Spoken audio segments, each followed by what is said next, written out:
In today's electronics project, I'm going to build a simple touch sensor switch using a BC547 NPN transistor.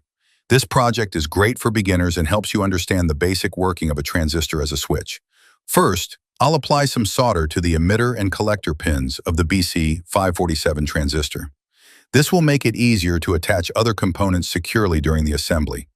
Now I have a yellow LED. I'll solder the negative leg, the shorter one, of the LED to the collector pin of the transistor. The LED will act as an indicator, lighting up when the transistor is activated. Next, I'll take a 1K ohm resistor and solder one of its legs to the emitter pin of the transistor. This resistor limits the current flowing through the circuit and helps protect the components. Then I'll apply some solder to the positive leg of the LED and connect the positive wire of a 12-volt battery to it. This will provide the supply voltage needed to power the LED.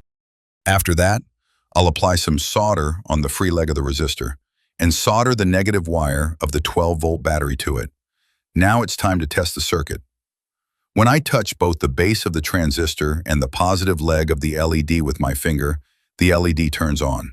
It works because your finger allows a small current to flow into the base of the transistor, switching it on. Interestingly, it performs even better when your finger is slightly wet, as water improves conductivity.